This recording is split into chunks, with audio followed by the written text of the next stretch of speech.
여러분 안녕하십니까? 부동산 고민 무엇이든 물어보세요 2부가 시작됐습니다. 2부 역시 여러분들의 부동산 고민들 보다 많이 정확하게 해결해 드리도록 할 테니까요. 계속해서 많은 참여 바랍니다. 부동산 관련 투자 고민 있으신 분들은 지금 바로 02-2638-3971번으로 전화 주시거나 유료 문자 샵 3989번으로 문자 보내주시면 빠르고 확실한 답변 들으실 수 있습니다. 자, 그럼 부동산 고민 무엇이든 물어보세요 2부 순서 지금 바로 시작합니다.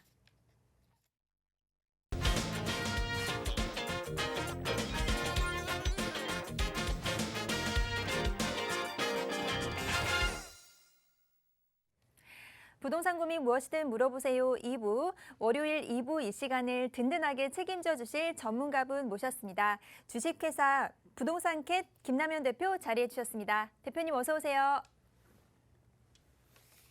안녕하십니까? 부동산캣 김남현입니다. 요즘 들어서 투자자분들의 고민이 굉장히 깊어지시는 것 같습니다.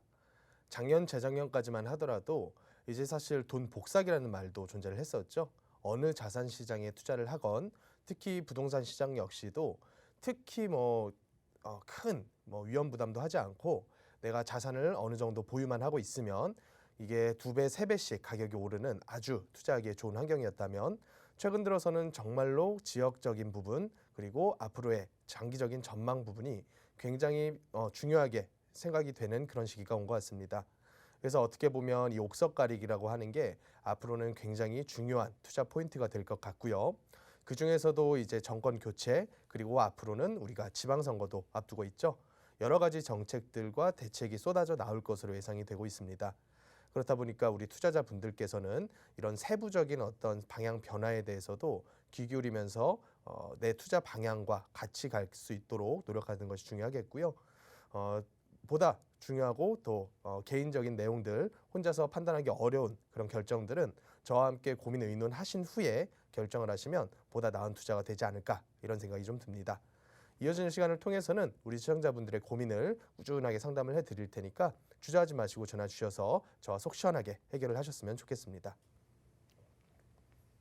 네, 지금부터 김남현 대표님과 함께 본격적으로 시청자 여러분들의 부동산 고민 해결해 보도록 하겠습니다.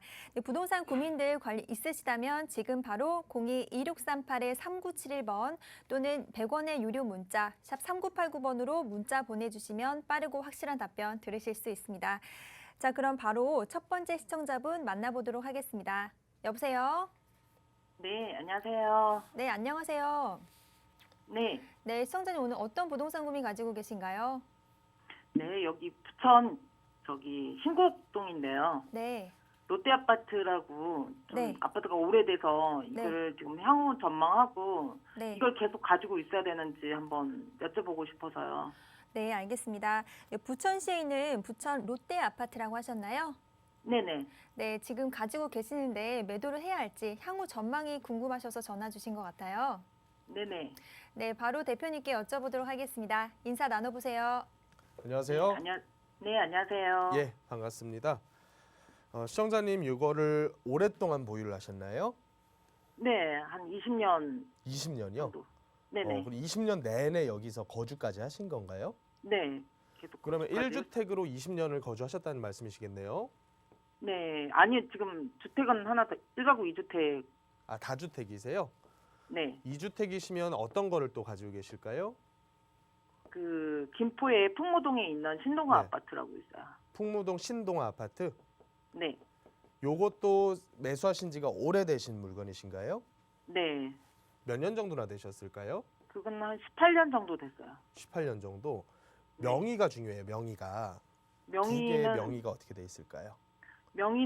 제 앞으로 돼 있고요. 두 개가 다요? 아니 롯데 아파트는 네. 신랑 앞으로 돼 있어요. 그러면 어찌 됐건지 피할 수 없는 다주택자가 되셨어요.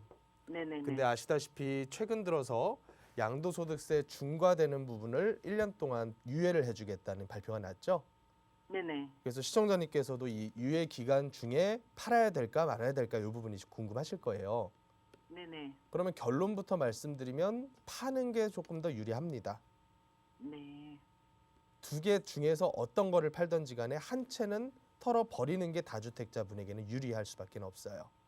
네. 왜냐면 우리가 이런 계산을 해보잖아요. 보유를 더 오랫동안 했을 때는 가격이 더 올라주면서 세금을 내더라도 이득이 더 크지 않을까? 이런 고민도 할 수가 있거든요. 네네. 그래서 제가 여러 차례 계산을 해드린 적이 있어요, 방송에서. 예를 들어서 지금 부천에 가지고 계신 아파트가 한 3억대 후반 가는데 이 아파트가 가격이 올라가지고 한 5억 된다라고 우리가 한번 가정을 해보는 거예요. 네네. 그러면 3억 8천일 때 1년 유예 기간 동안에 팔면 예를 들어서 세금이 한 5천만 원 나오는데 5억까지 올라갔을 경우를 가정하고 중과가 된다. 유예 기간이 끝나서 그때 네. 팔았을 때 세금 계산해 보면 2억 넘는 세금이 부과가 돼요. 네. 그러니까 이 세금 편차가 크다 보니까 남아도 그게 내 돈이 아니에요. 올라가봤자. 네네네. 근데 이런 상황에서 지금 최근 분위기는 어떠냐면 올라가지도 않죠. 솔직하게 얘기하면. 네. 그렇다 그래서 내가 물건 내놓는다고 바로 거래가 된다는 보장도 없죠. 네. 그러니까 지금 분위기는 어떠냐면 눈치 게임을 하고 있었는데 시청자님은 약간 늦으신 거예요. 벌써. 네네. 그래서 보통은 이런 유예 조치가 있을 것으로 예상이 되면 미리부터 매물을 내놓으시는 분들이 더 많았었단 말이에요. 근데 네. 최근에는 그 물건들조차도 거래가 안 되는데 그 위에다가 여태까지 눈치 보면서 팔까 말까 고민하시는 분들까지도 매물을 내놔서 이게 매물이 중첩이 돼 버렸어요. 네. 쌓여 버렸다는 얘기예요. 그러면 네. 우리가 한번 상식적으로 생각을 해보죠. 매물이 아무리 많이 쌓여가지고 이 주택의 공급이라고 하는 게 이렇게 늘어났다고 가정을 하더라도 이 물건을 받아줄 만한 수요자들, 이만큼의 수요가 있었는데 수요도 똑같이 이렇게 늘어났으면 가격이 안 빠지고 오히려 더 오를 수도 있거든요. 그럼 매물은 늘었는데 수요도 과연 늘었느냐라고 우리가 생각을 해보는 거예요. 그럼 이 수요라고 하는 게 우리가 뭘로 판단을 해야 될까요? 수요. 인구 아니 저기 네. 인구 가구라고 네. 표현하기에는 조금은 안 맞다고 저는 봐요. 네. 왜냐하면 이게 구매력, 돈이라고 저는 보거든요. 네. 돈에다가 돈을 움직이는 그 개별적인 사람들의 심리가 굉장히 중요하다라고 저는 봐요. 근데 지금 돈이라고 하는 게 단기 1, 2년 동안에 일반적인 직장이 돈이 뭐 몇 억씩 확 늘어날 일이 뭐가 있겠습니까? 그건 네. 현실적으로 어려울 거 아니에요. 네네. 그럼 뭐가 늘어줘야 되냐면 단기간 동안에 대출이 다시 한번 확 풀려줘야 된다는 얘기예요. 네. 그럼 최근에 대출 시장을 한번 보죠. 대출이 최근 들어서 갑자기 LTV가 확 늘어났나요? 아니요. 아니에요. 늘어났어요. 누굴 대상으로 늘어났냐면 무주택자 실수요자분들 대상으로는 대출을 70% 80%까지 왕창 해주겠다라고 얘기를 했어요. 아, 네. 예. 근데 문제가 뭐냐면요. 많이 내주기는 하는데 예전에는 2% 3%로 대출을 해줬다면 최근에는 대출을 받을 때 신규로 대출 받으시는 분들이 내야 되는 금리가 5%대까지 올라가 버렸단 말이에요. 근데 연말 가면 뭐 8% 간다는 얘기 나오고 있어요.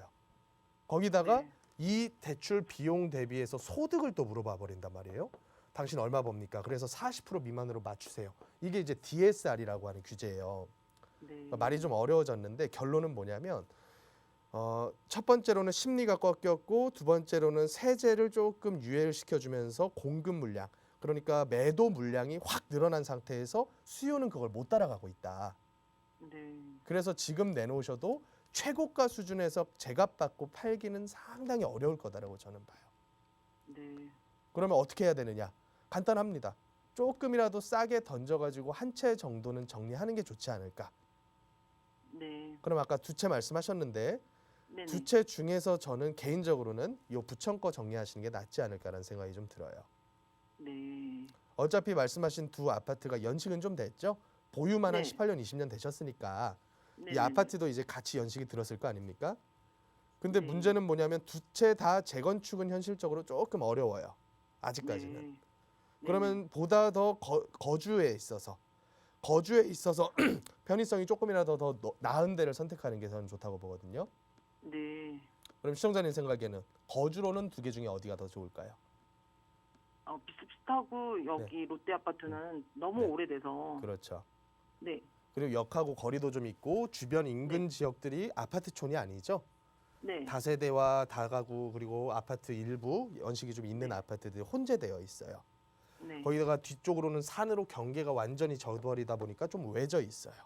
네. 거주 환경으로 보면 김포 풍무동께 조금 더 저는 낫다고 보거든요. 네네. 그래서 부천 거를 좀 하루빨리 정리하셨으면 어떨까라는 생각이 좀 듭니다. 네. 답변이 좀 되셨나요? 네네. 감사합니다. 1년 남았다 그래서 1년 마지막 날에 계약해서 거래라는 뜻 아닙니다. 최대한 빨리 하시는 게 시청자님께 유리할 거예요. 네, 예, 알겠습니다. 여기까지 정리드리겠습니다. 감사합니다. 고맙습니다. 네, 시청자님, 다주택자로 이제 세금 걱정 많이 하셨는데요. 이 매물이 많은 상황이시기 때문에 조금 더 지켜보시라라는 의견 드렸습니다. 조금 더 살펴보시고 궁금한 점 생기시면 언제든지 다시 연락 주시기 바랍니다. 자, 그럼 바로 다음 시청자분 만나보도록 할게요. 여보세요? 네, 여보세요. 네, 안녕하세요. 예, 반갑습니다. 네, 반갑습니다. 시청자님, 오늘 어떤 부동산 고민 가지고 계신가요? 예, 마장동 세림 아파트인데요. 네, 예, 매도 시기를 좀 알고 싶어서요. 매도 시기 알겠습니다. 지금 보유를 하고 계시는 상황에서 거주도 같이 하고 계시나요? 예, 예, 네. 거주하고 있습니다. 네. 그럼 1주택 상황이신 건가요? 예, 한 주택 하나예요. 네, 아파트 알겠습니다. 마장동에 있는 세림 아파트에 지금 거주를 하고 계시는 1주택 상황이신데요. 매도 시기에 예. 대해서 궁금하다고 하셨습니다. 바로 대표님께 예. 여쭤볼게요. 인사 나눠보세요. 안녕하세요. 하나. 예, 안녕하세요. 네, 반갑습니다. 거주하는 1주택이신데 팔겠다라고 생각하신 이유가 뭘까요? 제가 이제 귀촌하고 싶어서요. 나이가 좀 있어서. 은퇴하시고 고향이나 뭐 시골로 내려가시겠다는 말씀이세요? 예, 예, 예. 그럼 내려가실 때 이걸 다 정리해가지고 서울에서는 아무것도 안 가지신 채 그냥 내려가시려고요? 예, 그럴 계획입니다. 이유가 뭘까요? 그 노후 자금으로 쓰려고. 노후 자금으로 쓰시려고. 예, 말리지는 않을게요. 그건 어떻게 보면 시청자님의 그냥 그 성향과 본인의 판단이시기 때문에 그렇게 하시겠다고 하면 정리하고 내려가셔도 관계는 없어요. 예. 근데 문제는 뭐냐면 그렇게 선택을 하시는 순간부터는 어쩔 수 없이 투자적인 측면에서는 손실 볼 수밖에 없다라고 저는 봐요. 그 이제 뭐 언제 가는 게 좋을지 매도 시점이 급하진 않으니까요, 기점이. 그러니까 만약에 이 아파트가 처분되지 않으면 귀촌을 가실 수 없는 상황이다라고 하면 지금 처분해야겠죠, 아무래도. 예, 예. 근데 이 물건을 냅두고서도 내가 일정 기간, 예를 들어서 몇 년 동안은 뭐 귀촌하면서 생활하면서 준비가 된다라고 생각을 하면 예. 저는 1주택 서울에 있는 것까지 팔라고 하기는 좀 안 맞다고 봐요. 예. 이게 지금 가격에서 지금 여기가 재건축 본궤도에 들어갔잖아요, 세림 아파트가. 예. 제가 알기로는 이제 정비구역 지정됐고요. 앞으로 이제 초기 단계이기는 해도 갈까 말까 고민하는 단지들보단 한 발 앞서 있다라고 보시면 돼요. 예. 그러면 그런 상태에서 얘가 세월의 문제가 되겠지 어찌 됐건 재건축은 될 거란 말이에요. 뭐 5년이 걸릴지 10년이 걸릴지 몰라요. 지금 같은 상황에서는. 근데 그런 상태에서 가격이 그 기간 내내 꾸준하게 올라준다는 얘기가 아니라 이 물건을 팔고서 내려가는 순간에는 다시 못 올 거란 생각이 더 커요, 저는. 예. 그러면 얘보다 월등한 대안에다가 다른 투자를 해놓고 가겠다. 그러면 저는 100% 찬성을 하죠. 근데 지금 솔직한 얘기로 이 물건 급하게 팔아가지고 그 가격에 월등한 대안, 뭐 다른 아파트를 산다거나 이런 대안은 솔직히 좀 찾기가 힘들거든요. 예. 그래서 제가 시청자님께 선택지를 드릴게요. 첫 번째 선택지는 그냥 1주택으로 요거 한 채는 유지하면서 별도 현금이나 다른 자금이 좀 있으시면 귀촌을 하시는 거. 예. 유지한 상태에서 귀촌하는 게 첫 번째고요. 두 번째로 만약에 자금적인 부분에서 그게 조금 부족하실 것 같다는 생각이 드시면 일단은 매도는 하세요. 지금은 매도가 내놓다 그래서 무조건 될 거라고 보이진 않는데 어찌됐건 가격을 조금 호가를 낮춰서라도 정리는 하세요. 근데 정리하시고 무주택으로 아무것도 구입 안 하고 그냥 귀촌해버리면 그거는 진짜로 자연인 돼버리는 거예요. 정말로 이게 그 자본시장이라고 하는 게 단기적인 어떤 뭐 몇 년 동안의 조정은 있을 뿐이지 폭락을 해가지고 수십 년을 뭐 연일 계속해서 하락을 한다던가 현금만 쥐고 있는 분보다 아파트 쥐고 있는 분이 더 가난해질 일은 현실적으로 없다고 저는 보거든요. 제 말뜻이 무슨 뜻인지 이해 가세요? 예. 그럼 매도하고 일부 금액으로는 투자해 놓고 가시란 얘기예요. 다른 물건에다가. 예를 들어 지금 뭐 10억대, 11억대 이렇게 팔았어요. 그럼 판 돈 중에서 한 절반 정도는 귀촌에 쓰실 자금으로 쓰시되 나머지 절반 정도로는 서울에다가 투자해 놓고 가셔라. 이 얘기를 제가 드리는 겁니다. 예. 답변 좀 되셨을까요? 예, 예, 예. 그래서 저는 두 개 중에 시청자님의 개별적인 그 자금 상황을 본인께서 고려해 보신 다음에 선택하셨으면 좋겠습니다. 여기까지만 정리드려도 될까요? 예, 예. 그러면 네. 앞으로 막 폭락하거나 그러지는 않는다 이 말씀이죠? 보통 이제 인터넷이나 이런 데 보면 지금 10억, 11억 하는 주택이 뭐 3분의 1 토막 난다, 4분의 1 토막 난다 이런 아주 좀 굉장히 부정적인 그런 얘기들도 가끔씩은 나오는데 지금 상황에서 그렇게까지 폭락을 해버리면 솔직한 얘기로 국가 경제 자체가 완전히 디폴트가 나고 무너져 버리는 거예요. 아, 예. 그러면 필연적으로 어느 정도 가격 조정이 20%, 30% 이 정도 선에서 되고 있으면 여태까지 우리가 알고 있는 규제책이랑 규제책은 다 풀어주게 돼요. 그리고 나서 나중에 어느 정도 이 바닥을 다지려는 움직임이 보이고 조금 더 경기 부양에다가 힘을 써야 될 때가 오면 옛날에 2014년, 15년도에 그랬듯이 부양책으로 또 선회를 해버려요. 그러니까 폭락이라고 하는 그 범위를 10억짜리가 3억, 4억 되는 걸 기대하는 게 아니라 10억, 11억 갔던 게 한 3, 40%, 뭐 적으면 2, 30% 이런 정도 수준을 장기간 동안 빠지는 걸 우리가 생각을 해야 되는 거예요. 3, 4년, 4, 5년 동안을.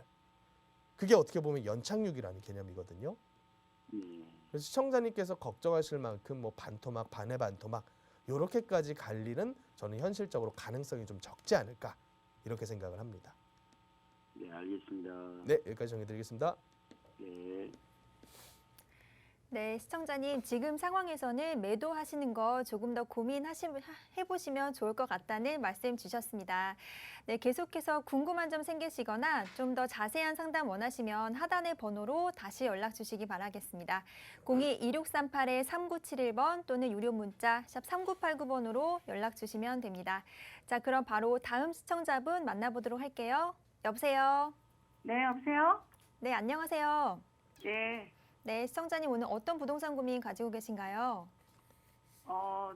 저기 강동구 사는데요. 네, 그 미사에 네, 오피스텔하고 강일동에 오피스텔하고 좀 네. 본 게 있거든요. 네. 그래서 그 둘 중에 좀 어떤 게 괜찮은 건지, 매수를 생각하고 계신 건가요? 예, 거주할 목적으로요. 네, 거주용으로 매수할 목적. 보신 네. 아파트와 오피스텔 명 정확하게 알려주실 수 있으실까요? 네, 네. 미사에는 네, 디바인 포레, 네, 그리고 강일동에는 네, 테라우드, 강일 테라우드 오피스텔. 네, 알겠습니다. 미사 디바 인포레 아파트 그리고 네, 아니, 강일 오피스텔이요, 오피스텔. 네, 오피스텔 그리고 강일 테라우드 오피스텔 이렇게 보고 계시는데요. 네. 어디를 매수하면 더 좋을지 한번 여쭤보도록 할게요. 네, 인사 나눠보세요. 안녕하세요. 네, 안녕하세요. 네네, 반갑습니다. 거주 목적이시라고요? 네, 거주 목적으로. 그러면 지금 현재는 주택수가 안 잡혀 있으신가요? 아니요, 지금 아파트 살고 있어요. 네네. 강동구에 살고 있는데, 네. 이제, 저기, 좀 사정이 있어가지고, 그 오피스텔 쪽으로 좀 이사를 할까 생각을 하거든요. 그러면 다주택으로 매입하시겠다는 말씀이시겠네요? 근데 이제 문제가 하기는 네. 이제, 오피스텔이 또 조그만 것도 2개가 있어요. 원룸형이. 아, 이미 보유하고 계신 게 또 있으시고. 예, 그리고 여기 또 아파트 네. 있으니까는 이것도 3주택으로 들어간다고 하더라고요. 그렇죠. 근데 오피스텔을 또 사면은 또 종부세도 나올 것 같긴 한데 네. 그래도 괜찮은 건지 사실 그것도 걱정이긴 하거든요. 물론 뭐 이사 가셔야 될 상황이 개인적인 상황이 있다고 하시니까 그것까지 말리진 않을 거예요. 네. 근데 저는 오피스텔이라고 하는 그 상품에 대해서 시청자님께서 이해를 좀 하셔야 돼요. 네. 오피스텔이라고 하는 상품이 여태까지 우리가 쭉 지켜보면 아파트랑 같은 정도 금액으로 갑자기 확 뛰어버리던가요? 안 그렇죠. 그렇죠. 아무래도 오피스텔이라는 상품은 아파트 상승률보다는 조금 더 밑에서 움직일 수밖에 없겠죠. 네. 왜냐하면 사람들의 선호도가 전부 다 아파트에 가 있으니까. 그러니까 아파트 가격이 뭐 5억짜리가 10억이 됐어요. 그러니까 그걸 따라가서 사긴 너무 부담스러워. 그러니까 옆에 있는 6억, 7억짜리 오피스텔을 보게 되는 그런 형태거든요. 일반적인 이런 오피스텔들은. 그렇죠. 예. 그렇죠. 그래서 일종의 이런 신도시에 지어지는 이 오피스텔들은 거의 가격 라인이 주상복합이랑 비슷하게 흘러간다고 보시면 돼요. 네. 좀 작은 평수들의 주상복합이 있잖아요. 근데 그런 물건들을 만약에 내가 투자 목적으로 사가지고 임대 사업자라던가 다주택 규제를 조금 피할 수 있는 그런 형태로 묶어놓으면 전세를 받아가지고 아주 작은 갭 투자를 할 수가 있게 되거든요.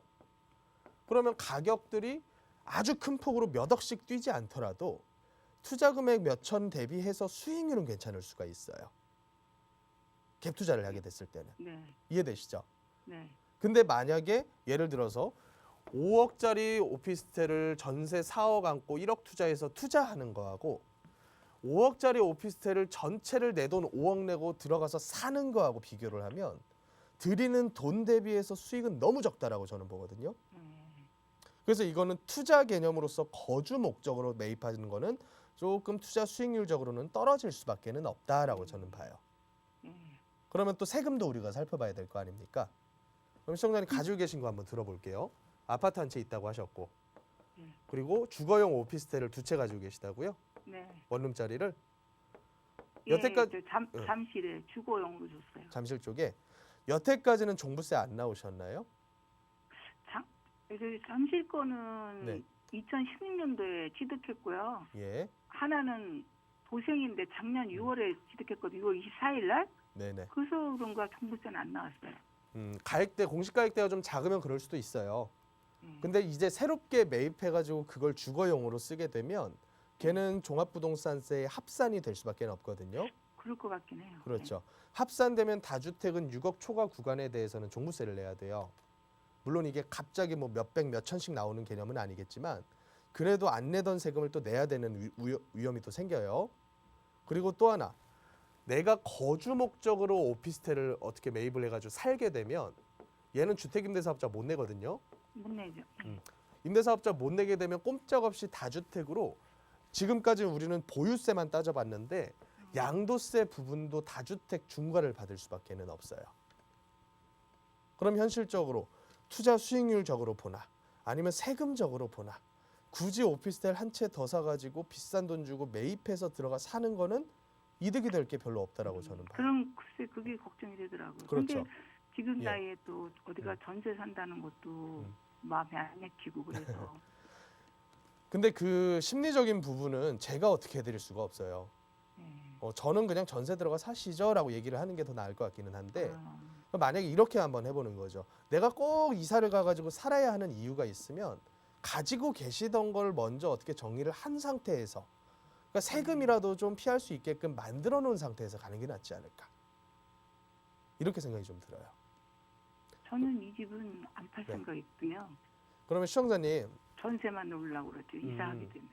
지금 아까 오피스텔 한 채, 도생 한 채 가지고 계시다 그러셨잖아요. 네, 네, 네. 그거는 혹시 사업자 내셨나요? 네, 근데 임대사업자 다 주택임대사업자 내셨어요? 네, 네, 주택임대사업자를 이렇게 묶어 놓은 상태에서는 네. 1가구 1주택으로 거주 1주택을 유지하는 게 되게 중요해요. 네. 그러니까 시청자는 여기다가 다른 형태의 뭔가의 뭐 오피스텔 거주용으로 아니면 아파트 이런 거를 사가지고 들어가게 되면 임대사업자 낸 게 효과가 별로 없어져요. 왜냐하면 내가 거주 1주택에 대한 생애 1회 비과세조차도 못 받게 돼버려요. 그러면 그러니까 너무 불리한 게 많단 말이에요. 그렇게 가면. 저도 그게 좀 걱정이 됐었는데 그 생각이 많네요, 그러니까. 그렇죠. 그래서 시청자님께서 하실 수 있는 방법 중에 저는 제일 좋은 방법이 뭐라고 보냐면 오피스텔 매매에서 들어갈 생각하지 말고요. 이사 가셔야 되면 차라리 아파트로 전세를 들어가세요. 전세. 아파트 전세나 오피스텔 매매나 금액대 차이 별로 안 나요. 네. 근데 저는 아파트 전세 들어가시는 게 세금적인 부분에서는 훨씬 유리할 거라고 봐요. 그러니까 쉽게 얘기해서 전세 주고 나는 전세 들어간다 이렇게 생각하시면 돼요. 그렇죠. 여기 전세가 좀 비싸니까 그렇죠. 줄여서 가려는 게 있거든요, 네. 사실은. 따로 대출 안 내셔도 돼요. 그렇게 하시게 되면. 대출 안 돼요, 집이 있어서. 그래서 전세 자금 대출조차도 지금은 안 될 테니까 네. 살고 계신 집 전세 주고 시청자님도 전세로 이사 가셔라. 네. 이게 제가 봤을 때는 가장 나을 것 같습니다. 그렇구나. 답변이 좀 되셨나요? 네, 네, 알겠습니다. 네, 여기까지 정해 드릴게요. 네, 고맙습니다. 감사합니다. 네, 시청자님, 오피스텔 투자하시기 전에 전화 잘 주셨습니다. 네, 투자 수익률이 율과 또 세금적인 면으로 봤을 때 계속 그냥 보류 의견 드렸으니까요. 살펴보시고 궁금한 내용 있으시면 다시 연락 주시기 바라겠습니다. 하단에 02-2638-3971번 또는 유료 문자 샵 3989번으로 문자 보내주시기 바랍니다. 자, 그럼 빠르게 다음 시청자분 만나보도록 할게요. 여보세요. 여보세요. 안녕하세요. 네, 안녕하세요. 네, 시청자님 오늘 어떤 부동산 고민 가지고 계신가요? 저는 안산에 살고 있는데요. 네. 네, 저희가 그 아파트 향후 전망을 좀 알고 싶어서요. 네, 지금 보고 계신 아파트가 있으신가요? 근데 저희가 지금 거주하고 있는 거주하고 아파트인데요. 계세요. 네. 어딘지 여쭤봐도 될까요? 네, 안산 지금 신길동 휴먼시아 6단지요. 네. 안산시 신길 휴먼시아 6단지 아파트를 지금 거주하고 계시는데요. 네, 혹시 1주택 상황이신 건가요? 네, 네. 그러면 향후 전망에 대해서 여쭤보도록 하겠습니다. 인사 네. 나눠보세요. 네. 안녕하세요. 네, 안녕하세요. 네, 반갑습니다. 이사 가실 계획이 있으세요? 네, 여기 이사를 갈 계획이 또 있는데 여기가 네. 신안산선이 네. 돼 있어가지고 신길동에서 신안산선 얘기하기엔 너무 멀지 않아요? 신길동이요. 그러니까요. 지금 저기 말씀하신 게 안산 신길동 말씀하신 거 아닌가요? 네, 맞아요. 한번 환승을 해야 되거나 아니면 뭐 버스 타고 나가거나 해야 될 거리잖아요. 신안산선이. 네, 그렇긴 해요. 그러니까 신안산선 바로 역세권인 데들이야 뭐 신안산선이 뭐 2025년도 이렇게 개통 예정이라고 하니까 네, 그때까지 좀 보유해 볼 거예요. 이런 얘기는 해도 네. 사실은 여기가 반경으로 따지면 거의 뭐 4-5km 정도 떨어지지 않았나요? 네, 조금 떨어져 있어요. 영향권에서는 좀 많이 멀지 않는가라는 생각은 좀 일단 들어요. 물론 뭐 개통하면 서울하고 직접 연결되는 노선이기 때문에 네. 상당히 긍정적인 효과는 있을 것으로 봐요. 근데 이제 그래요? 신안산선, 뭐 예를 들어서 GTX 그런 식으로 해서 작년, 재작년에 이런 형태 지역들이 금액대를 굉장히 큰 폭으로 확 뛰어버렸잖아요. 네, 맞아요. 그렇죠. 그러니까 그리고 나서 지금처럼 수요가 확 가라앉은 때가 되니까 어떻게 되냐면 네. 너무 급등했던 지역들 위주로 가격들이 많이 조정되고 있잖아요. 네, 근데 이런 모습들이 앞으로도 당분간은 좀 이어지지 않을까라는 생각이 좀 들어요. 그래요? 그러면 지금 상태에서 제가 맨 처음에 여쭤봤던 거 이사 계획이 있으시냐고 여쭤봤잖아요. 네, 그러면 그 이사 계획의 사유가 되게 중요해요. 만약에 뭐 교육, 직장 이런 피치 못할 사정이라고 하면 저는 가지고 계신 거 팔고 이사 가시는 것까지 말리지는 않습니다. 근데 만약에 투자 목적으로 이사 가겠다. 그럼 저는 이건 아니라고 말씀드려요. 시청자님은 어떤 목적이세요? 저희 교육 때문에 네. 그 학교가 이제 멀어가지고 어디로 이사 가시고 싶으세요? 저희 화성 쪽으로 이사를 가려고 네. 하거든요. 이사 가시겠다고 하면 일단은 정리가 돼줘야 될 겁니다. 가지고 계신 네. 게. 근데 지금 시청자님 동네 분위기가 어때요? 근데 여기 또 학교가 다 있어가지고 네. 아니 그 분위기 말고 이 부동산 시장에서 네. 가지고 계신 요 아파트가 내놓으면 잘 팔리는지 이걸 여쭤보는 거예요. 지금은 잘 안 나가. 한 2달 그렇죠. 잡아야 된다 하더라고요. 지금은 어느 정도로 안 나가냐면 네. 매물을 작년 네. 가을부터 내놓으신 분이 아직까지도 거래가 안 됐어요. 네, 그렇다고 하더라고요. 그러니까 이게 제가 작년, 재작년에 계속 말씀드렸던 게 짧게 즐거웠다가 제대로 된 시기 잡아가지고 못 팔면 굉장히 오랫동안 괴로울 수밖에 없다. 그러니까 만약에 당장 영끌 뭐 70%, 80% 대출 끌어다가 매입하시려는 분들은 하지 마시고 네. 가지고 있는 1주택이신 분들께서는 상황 잘 봐서 정리하실 분들은 미리 정리하셔라. 이런 얘기를 제가 계속 드렸어요. 근데 이게 눈앞에 닥치니까 뭐 어떻게 할 수가 없잖아요. 네, 그쵸. 그렇긴 해요. 뭐 내가 뭐 싸게 팔려면 진짜로 몇 천을 싸게 팔아야 되는데 그렇다 그래서 제 쉽게 얘기해서 내 건 싸게 팔고 딴 동네 갔더니 딴 동네 호가는 안 떨어져 있는 거예요. 네, 네. 그러면 또 나는 손해 보니까 못 사요 그거를. 그래서 제가 이런 상황에서 조언 드릴 수 있는 거는 첫 번째 그냥 살고 계신 집 유지를 하시던가.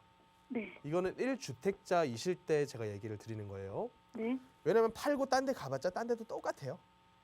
살려는 사람은 없는데 팔려는 사람은 호가 낮춰서 팔 생각까지는 별로 없어요. 그러니까 호가는 최고가 수준에서 계속 올라가 있죠. 네. 그러니까 1주택이신 분들은 차라리 그런 때는 그냥 빚을 뭐 왕창 끼고 매입하신 분 아니시라면 네. 그냥 유지하시는 게 좀 더 유리할 수도 있다.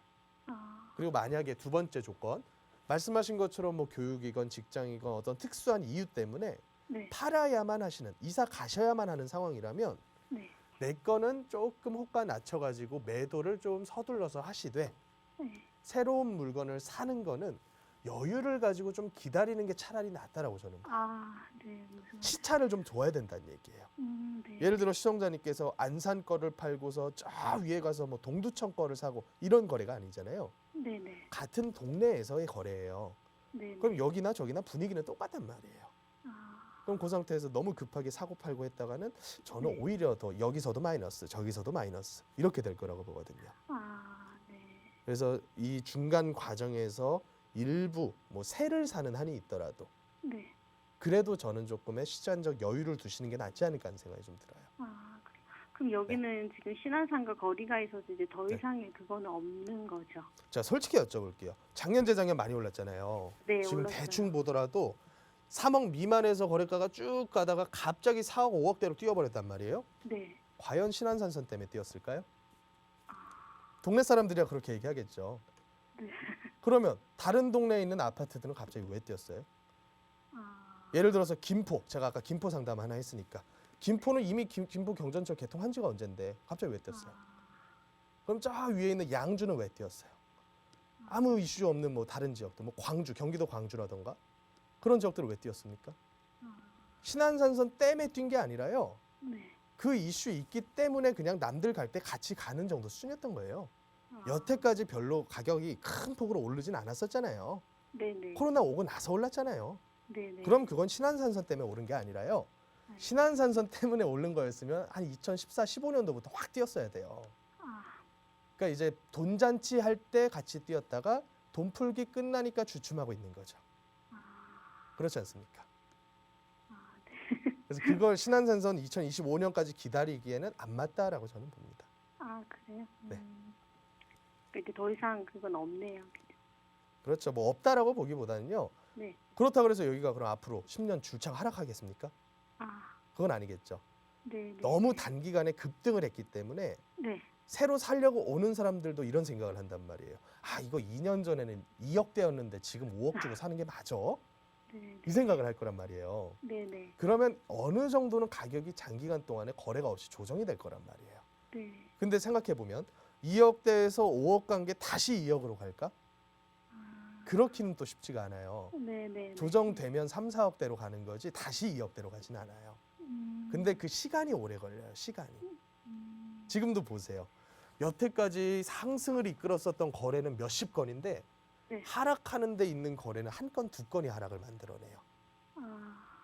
그러면 나머지 기간 동안 또 한참을 거래 없이 가다가 또 급한 분이 한 몇천 더 싸게, 또 한 6개월 거래 없다가 또 어떤 분이 한 3천 싸게.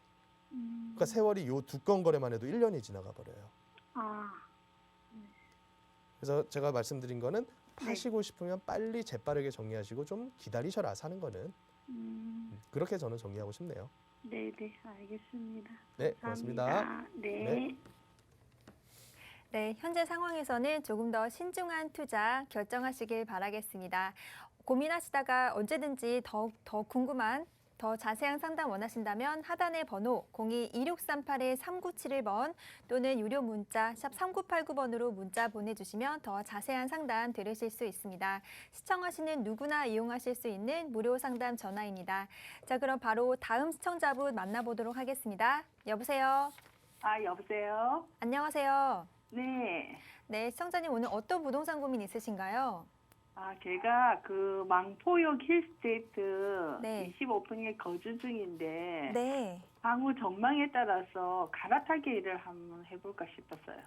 네, 지금 망포역에 있는 수원시 망포역에 있는 힐스테이트 아파트 25평에 지금 거주 중이라고 하셨는데요. 네. 네, 보유도 하고 계신 상황이신 거죠? 네네네. 네, 1주택 상황이신 건가요? 네. 네, 1주택 상황에서 이주를 고민하고 계십니다. 혹시 보신 아파트가 있으신가요? 저기 분당의 시범단지나 네. 재건축으로 분당의 시범단지나 아니면은 네. 위례 신도시.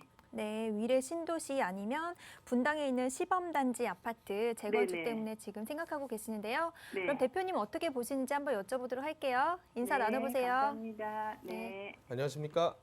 네, 안녕하세요. 네, 반갑습니다. 네, 반갑습니다. 시청자님 지금 말씀하신 분당 그리고 네. 위례 이런 동네 이사 가시려면 네. 매도하고 수억을 더 보태야 되실 것 같은데요. 아, 네. 최대 한 5억까지는 생각하고 네. 있거든요. 근데 저는 그 5억을 여기다가 더 보태는 효과가 별로 없을 거라고 봅니다. 아, 네. 그러니까 만약에 시청자님께서 내가 네. 은퇴를 만약에 계획을 하거나 했거나 네. 그래서 평생 살 집을 고르고 싶다 앞으로. 근데 내가 가봤더니 여러 군데를 가봤더니 예를 들어 위례 신도시가 너무 마음에 든 거예요. 네. 그래서 앞으로 한 5년 10년 가격 쳐다 안 보고 네. 지금 꼭 이사 가가지고 나는 그냥 평생 살 생각이다. 네. 그러면 지금 사도 저는 무방하다고 봐요. 아, 네, 네. 근데 네. 그게 아니라 영통 거를 사서 여태까지 쭉 끌고 가면서 보유를 했더니 광교 오르고 분당 오르고 좋은 동네 먼저 오르고 할 동안 여태까지 반응이 없다가 코로나 오고 이후부터 갑자기 급등을 해가지고 확 뛰어버렸어요. 네. 근데 그리고 나서 최근 작년 가을 지나고 나서부터는 거래가 없고요. 또 네. 거래되는 가격들이 최근 고가보다 계속 떨어져서 거래가 돼요. 네. 그러면 이게 하락이라고 하는 게 눈에 보인단 말이에요. 네. 그러면 조금 더 나은 동네 가면 거기는 안 떨어지지 않을까? 요 생각이 네. 저는 들었을 것 같아요. 네. 그게 시청자님 생각 아니실까요? 네.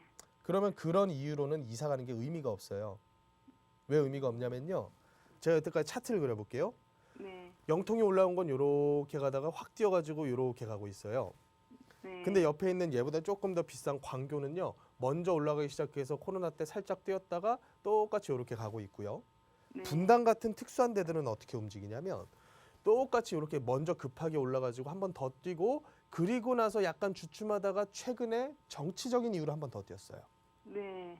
그러면 요 상황에서 내가 요걸 팔아가지고 더 많이 뛴 대로 가면 얘는 이렇게 훨훨 날아가 버릴까? 안 그렇다고 봐요, 저는. 최근 들어서도 이 분당이라던가 일기 신도시들 재건축 가지고 찬성 반대 의견 굉장히 많잖아요. 네. 근데 저는 어떻게 보냐면 찬성이고 반대고 그게 중요한 게 아니라 이거 단기간 동안에 특별법 제정 하에 봤자 진행 못 한다고 봐요.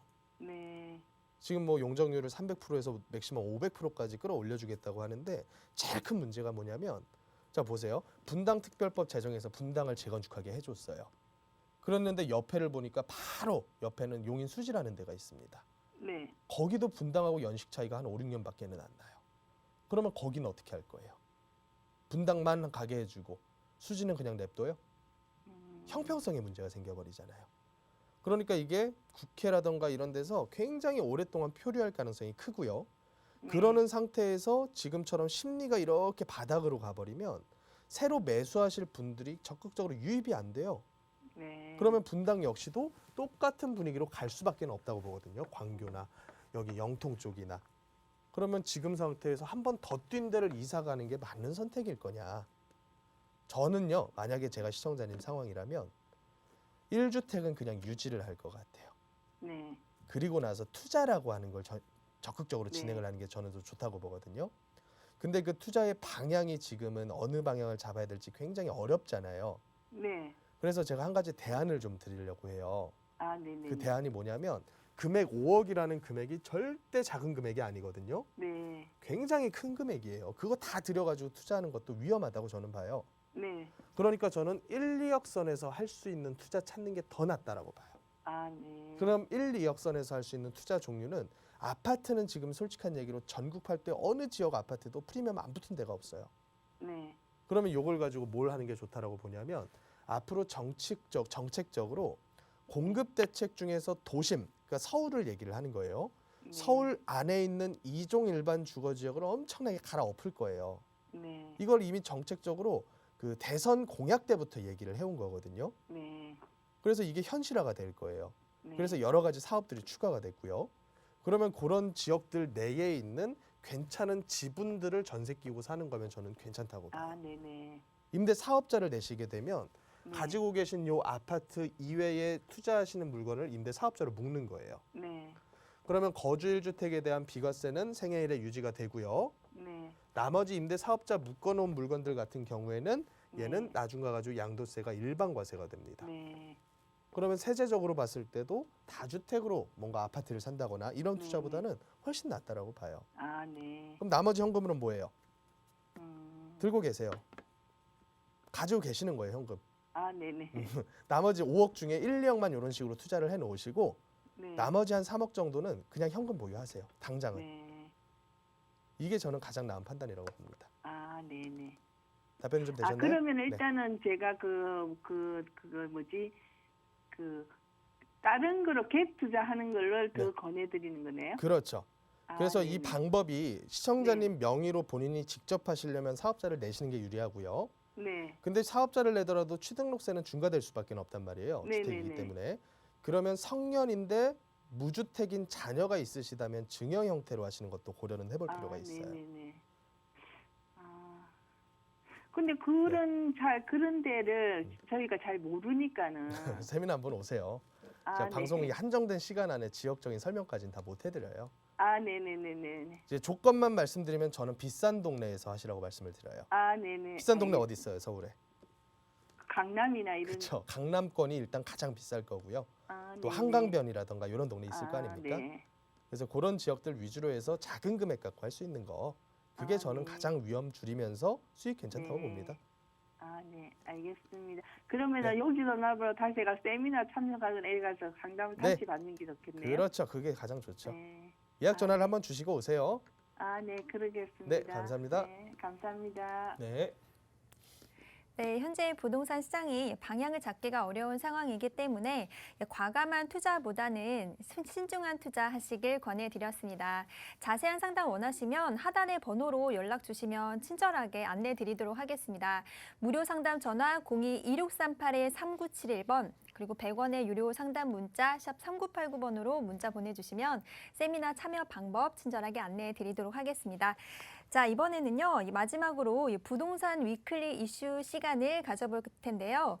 부동산 시장에서 한 주간 짚어봐야 할 부동산 이슈 정리해보는 시간 가져보도록 하겠습니다.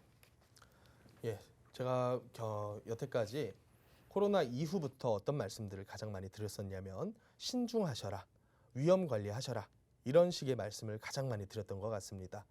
그 이유는 이 코로나라고 하는 질병 사태는 단기적으로 기간이 조금 더 길어지는 한은 있더라도 이게 평생 가지는 않을 거니까 단기적인 1년, 2년, 3년 안에 끝날 이슈고 하지만 그로 인해 풀었던 돈들 역시 주구장창 계속해서 풀기보다는 일정 분야 이 질병 사태가 마무리돼가면 당연히 쫄아들 수밖에 없는 형태의 돈이다. 그런데 이번 코로나 이슈로 풀었던 돈은 과거 금융위기 같은 이슈 때 풀었던 돈하고는 성격이 달랐습니다. 그 성격 같은 경우는 금융위기 이후로 풀린 돈은 메인 시장, 그러니까 우리가 소비하고 생활하는 요 시장에 들어오는 돈이 아니라 은행에게 돈이 들어가서 대출의 형태로 개인들 그리고 기업들에게 풀렸던 돈이었고요. 이번 코로나 이슈로 풀렸던 상당수의 돈들은 정부가 중앙은행에게서 국채를 통한 빚을 가지고 와서 직접적으로 국민들에게 소비를 장려하려고 뿌려준 돈들이었어요. 그렇다 보면 필연적으로 이 코로나라고 하는 사태가 종식이 가까워짐에 따라서 당연스럽게 물가를 자극을 할 수밖에 없고요. 그렇다면 물가가 자극되면 각국의 중앙은행들의 존립 목표는 물가 안정과 실업률이기 때문에 당연히 금리 부분을 손댈 수밖에 없고요. 그러면 금리를 손대게 되면 당연히 상향하는 형태로 갈 것이고 금리를 인상을 하게 되면 당연히 우리의 대출금리 역시도 급격하게 올라갈 수밖에 없고 그러면 요 기간 동안 단기 몇 개월, 1년, 2년 동안에 즐겁자고 너무 무리한 빚을 끌어다가 무리한 투자를 하시는 분 입장에서는 1, 2년 즐겁고 앞으로 특히나 주담대 같은 경우는 최소 상환 기간이 2, 30년이기 때문에 2, 30년을 괴로워할 수도 있다. 이런 얘기를 제가 많이 드렸습니다. 그런데 이렇게 예상했었던 그 시기가 예상보다 너무 빠르게 왔다는 게 문제가 있겠죠. 물론 투자하시려는 분들도 이런 예상을 안 하셨던 게 아닐 겁니다. 다들 염두에 두셨을 거예요. 하지만 나는 빠져나갈 수 있다라는 생각으로 투자를 하셨을 겁니다. 하지만 이게 더 이상은 빠져나가기 어려운 장이 벌써 와버렸죠. 그래서 금리는 이미 눈에 보이게 올라가고 있고요. 우리나라 같은 경우도 지난주에 한 차례 더 기준금리를 인상을 했습니다. 근데 문제는 기준금리가 아니죠. 기준금리보다 대출금리는 2배 더 빨리 올라서 예상컨대 올 연말 안에 주담대가 7%대를 넘어 8%까지 갈 수도 있겠다. 이런 예상치가 나오고 있죠. 또 금리 인상의 결과물로 여러 작년, 재작년에 급등했었던 세계 각지의 지역들이 거래가 뚝 끊긴 상태로 우리나라와 비슷하게 흘러가거나 아니면 한 발 더 나가서 급격하게 하락하는 모습을 보이는 국가들도 또 발생을 하고 있다는 점이겠죠. 그래서 두 번째로 우리나라 국내 시장을 한번 보면 매물이 굉장히 많이 쌓이고 있습니다. 그 쌓이는 폭이 코로나 이전에 쌓였어서 거래 안 되고 있었던 데를 넘어서고 있고요. 또 최근 들어서는 이 거래량이라고 하는 게 연간, 그러니까 매달로 따지면 서울에서는 아파트 매매 거래가 평균 5, 6천 건 정도가 일어나야 정상이거든요. 하지만 최근 들어서는 거의 2천 건 미만에서만 거래가 이루어지고 있어요. 코로나 이후에 갑자기 급격하게 전국 팔도 모든 지역 가격이 확 뛸 때, 그때 서울에서 있었던 한 달 평균 매매 거래량이 10,000건을 넘어섰습니다. 근데 최근 들어서는 뭐 1,000건대, 1,600건, 1,700건. 그러니까 거의 8, 90%가 거래가 급감했다고 보시면 되겠죠. 그런데 이 상태에서 매물이 계속 적체가 되어 있는데 양도세 중과 유예를 통해서 추가적인 다주택자들의 매물들이 또 들어와 버린 거죠. 그러니까 이제 매도하시려는 분들끼리의 눈치 싸움, 경쟁이 더 심화되면서 일부 지역들에서는 호가를 굉장히 큰 폭으로 낮춰야지 한두 건 거래가 일어나고, 하지만 제대로 이 시장의 분위기를 파악하지 못하신 매도인들은 아직까지도 최고가에다가 호가를 내놓고, 그래서 이런 현상들이 앞으로 또 장기간 동안에 거래를 뜸하게 만들 수밖에 없겠다. 정부에서는 이런 부분들을 이제 심리가 어느 정도 꺾였기 때문에 LTV 규제 완화를 통해서 무주택자들은 집 살 수 있는 기회는 열어줬지만 여태까지 기다린 무주택자 분들께서 가장 최고가 근접해서 무리한 대출 끌어다가 집을 사겠느냐, 이런 이슈가 또 있는 거죠. 그래서 결론적으로 봤을 때 매도에 대한 적체는 심한데 매수에 대한 심리는 점점 줄어들면서 가격적으로 더 올라가기 어려운 상황이 앞으로도 상당히 긴 기간 동안 전개가 될 것이다. 이렇게 보시면 될 것 같아요. 그런 와중에 이런 일기 신도시, 거기다가 또 공급에 대한 이슈들은 계속해서 발표가 될 거고요. 그러면 우리가 한번 생각을 해볼 필요가 있습니다. 우리가 그렇다면 과연 지금 투자를 계획할 때 어떤 투자를 해야 될 것이냐. 이런 이슈들을 통해서 제가 말씀드리고자 하는 거는 너무 과도하게 프리미엄이 붙은 투자는 지금 하지 마셔라 라는 얘기를 첫 번째로 드리는 거고요. 또 두 번째로는 너무 무리한 대출을 끌어다가 하시는 투자는 아예 생각도 하지 마셔라, 이런 얘기를 두 번째로 드립니다. 그럼 프리미엄이 굉장히 과도하게 붙었다라고 불리는 상품이 뭐가 있느냐라고 보면, 일단은 상품군으로 봤을 때는 이 가장 접근하기 쉬웠던 아파트라는 상품이 1번이 될 수밖에 없고요. 또 여러 가지 상품군 중에서 새롭게 토지를 매입해가지고 분양해야만 하는 상품들은 상당히 지금 분양가가 높게 올라갈 수밖에 없는 상태다라고 보시면 될 것 같아요. 그래서 최근 들어서는 이제 여러 가지 이슈로 인해서 원자재 값도 너무나 크게 뛰어버렸죠. 그래서 또 분양가 상한제도 손보고 어떻게 한다라고 얘기는 하는데, 아직까지는 땅을 새로 사서 새롭게 건축 허가를 내서 새롭게 건축을 해서 분양하는 상품 가격이 싸게 분양할 수는 없는 상태까지 와버렸습니다.